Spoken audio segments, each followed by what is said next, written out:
podcast. It's Critical Blast. And good afternoon. I am RJ Carter, Senior Managing Editor here at criticalblast.com. And I'm doing something we don't do all that often anymore. And it's kind of weird because it's kind of what we were founded on, and that is comic book reviews. Now, it seems like it was only yesterday that it was 1989 to me. And the Tim Drake Robin was being introduced in the Batman series. Jason Todd had been killed. Batman was getting darker and darker. And Tim Drake was this bright young lad who had seen things. He had seen, what happened at the circus. He had pieced together, who Dick Grayson was and who Bruce Wayne was just by paying attention to the headlines and seeing how things married up. He was a capable detective.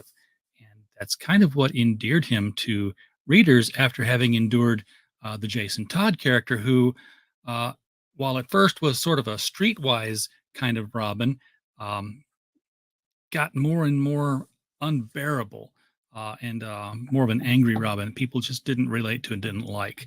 This is, of course, after he was a straight up clone of Dick Grayson in the fact that he was another circus kid whose parents were murdered. It was the whole story repeating over and over again, and also blonde. People didn't like Jason Todd. That's why we killed him. I want my $1.95 back. I voted to kill him, and you brought him back. I want my money back, DC. Anyhow, Tim Drake has gone through several permutations. After being introduced in the Batman and Detective Comics, he was given his own miniseries. Chuck Dixon did a hell of a job on introducing Robin and going through his training period. And then that launched into a second miniseries and then a third miniseries. So they almost drove Tim Drake into the ground with just the miniseries before finally launching him off into his own long-running solo title. The first time this has ever happened for a Robin, which just goes to show how popular the Tim Drake Robin was. Now, since that point, we've had the New 52. He's gone to be leader of the Titans. He's become Red Robin. Yum. He's come back to being Robin, I guess, or he was Drake for a while, which, there's a secret identity. Just go around using your last name because it happens to also be a bird. And now he's back. He's back to being Robin, Batman's sidekick, but not living with Batman anymore. He has bought a boat, a houseboat, because he thinks no one's going to ask questions about that. He's 16, by the way. When we met him, he was 14. Now he's 16. 30 years have gone by so slowly for the 2 years that he's aged from that point. And of course, the big news that hit last year, Tim Drake has decided he has feelings no longer for Stephanie, his girlfriend, but for Bernard, kid in class, and that's going to be his boyfriend. Fine. We've already got a video on the site saying that they were going to do it with any character in the DC universe. Tim Drake was probably fair game because he is 16.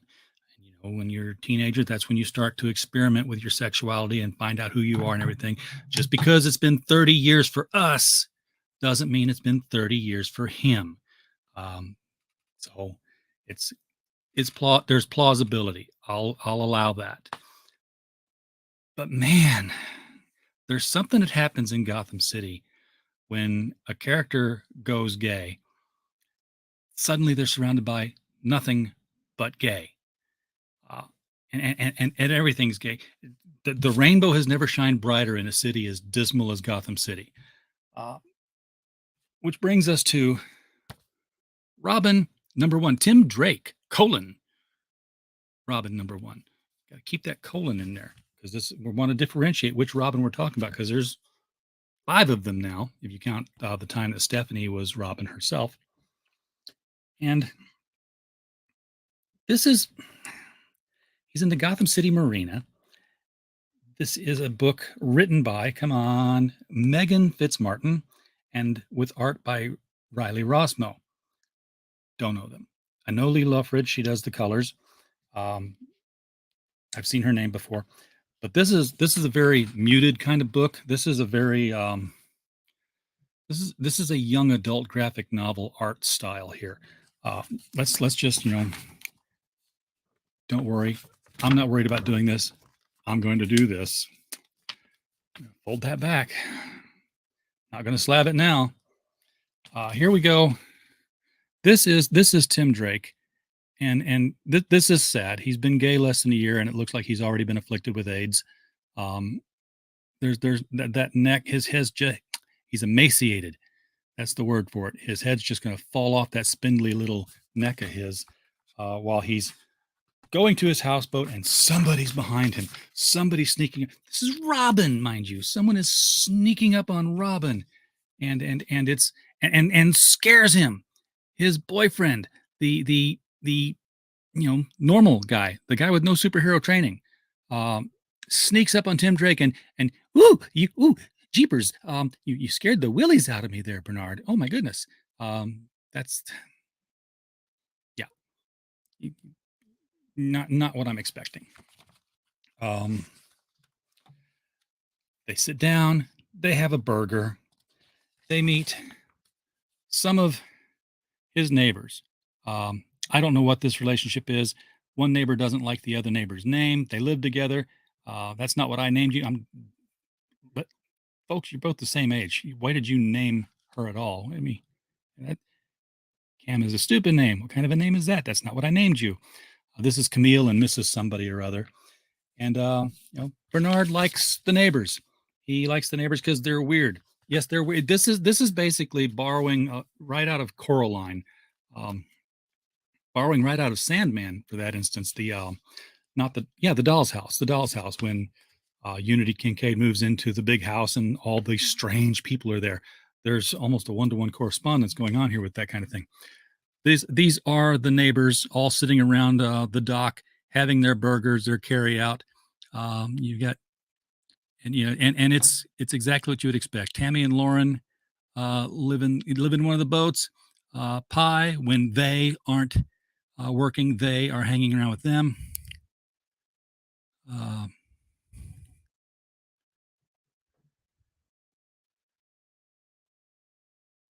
Tammy and Lauren live next to me. They're the ones with the progressive pride flags and the works of art taking up their deck. And then James is apparently going to be the comic relief. He's the old guy who runs the marina. And James is in the back. Fortunately, they circled all their heads and drew lines to the narrative boxes here. And then there's James, who probably doesn't know anything about boats at all, is what they're saying. So awkward poses, fluttery hearts as he's walking home, just starstruck, having got to spend a little bit of burger time on the seedy docks with his boyfriend, eating a burger. And then he gets surprised again because Darcy is there. Darcy is one of the We Are Robin characters. I'm not quite sure what her game is, but you see we get a little bit of sign language here. Nice house. So she's signing to him, nice house. Now notice she's also speaking in word balloons. So she can speak, but she also signs. Why is she signing? Tim's not deaf. Is she deaf? If she is, there are plenty of places in here where she is talking to people, not Tim, and they have their backs to her and they're talking to her. And she's responding to them. Very difficult to write a deaf character if you're going to do sign language all the time. This is not the way to do it. Get a nice little cutaway schematic of Tim's junket here. It's a junk. It's full of junk. Files on files on files. These are case files. This is how he's got them packed up in a hodgepodge, topsy-turvy, rumble-tumble stack of boxes that are collapsing on each other. New costume coming soon. Well, okay, guess what, guys? There's a new costume coming soon. Looks like it's going to be a green tunic. And here in the bottom, cutaway, expand, Robin cycle? Well, I don't know. You're the writer. Tell me, is it a Robin cycle? Needs some work? Well, yeah, it needs some work. Look, you threw it in the bottom of the boat, and you piled shit on it. That's no way to treat your there's no way to treat your ride. So not quite sure everything's going on here. We do know the neighbors are dead. That's okay. I'm not really going to miss them. I didn't get attached to them. They weren't there long enough. So there's a crime, obviously. Darcy's going to mask up, and that's the extent of her costume. You put on a mask, clothes are the same. She just got the domino mask on. And because it's Gotham, and Robin doesn't trust any of the police in the marina. It's not like he's got a direct line to Jim Gordon where he can find a good cop. He calls in Detective Williams. Detective Williams suffers from the similar Garrison neck affliction that has his head about to fall off the stem. And he said, so why did you call me? Well, he says, because you're just going to solve it yourself. You're a superhero. Yeah, you're a detective. Why are you going to call the cops? He wants someone he can work with. Not Batman, not anybody else who's a cape, I guess. He wanted to do this special cop. Why? Cop's not happy. He says, I am not your fairy gay father. Okay, this book needs some editing. Let's edit this book. We can excise that scene.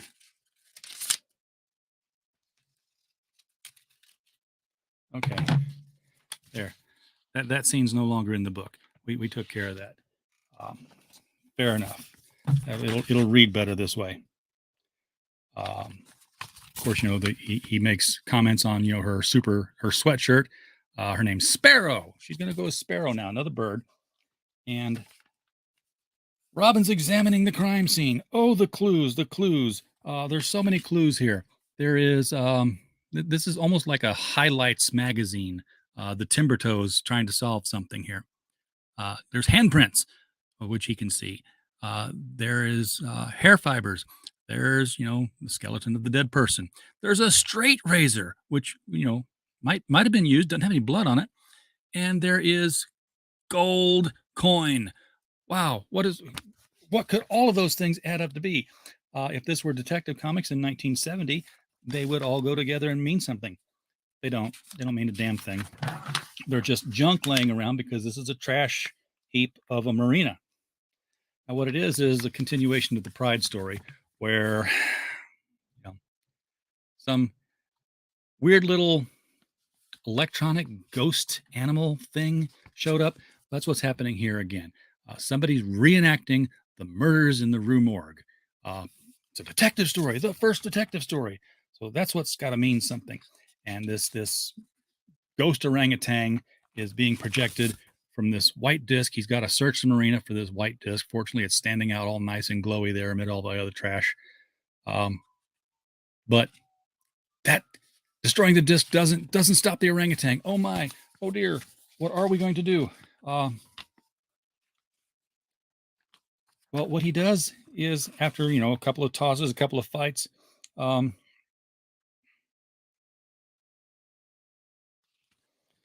he's trying to end it the way the murders in the Rue Morgue ended, because that's what got rid of the last animal, was by completing its story. And he tells Sparrow this, and she's like, this is your story, Robin. End it how you would want. Okay, not too heavy-handed there, is it, ma'am? To tell us exactly what's coming up here. And Tim's like, it is my story. It's not Bruce's. It's not Dick's. Not Jason's or Damien's. This is my story. And I know exactly how I would end it. Well, how's he end it? He ends it by grabbing the straight razor and throwing it. It looks like he's throwing it into the mouth of the orangutan. He's not. We're seeing through the mouth of the orangutan. For some strange reason, we're in the orangutan's throat. He's handing it to it. And everything's just fine and dandy after that. We just cut to him, lounging around in his wife beater, while Sparrow's busy scrubbing down the boat for him, because she's helping him work. He's spraying the hose and she's scrubbing the sides. And he's like, I got to figure out who's behind all these ghost animals. And what he decided was that the orangutan wanted to feel like thought it was a human, like the one in the book. And by giving it the straight razor, the orangutan felt like a man because the orangutan has seen people shave. It's not even a real orangutan, it's a projection. Um, so, the more you analyze this story, the worse it gets. And that's it. That's all there is to it. She's asking if he's told Bernard about his double life. He's like, yeah, no, I'm not going to do that. Well, there's your sexual tension. There's your, your moonlighting stuff. If I were to excise all the scenes out of here that are cringeworthy, it would be all of them. It would be all of them. So it's not worth it. Sorry. Thank you. It's cringe. It's bad cringe. Don't buy it. Let it die on the vine. And maybe, after some massive reboot at DC, we'll get Tim Drake back again. Rest in peace, Tim Drake. You had a good 30-year run.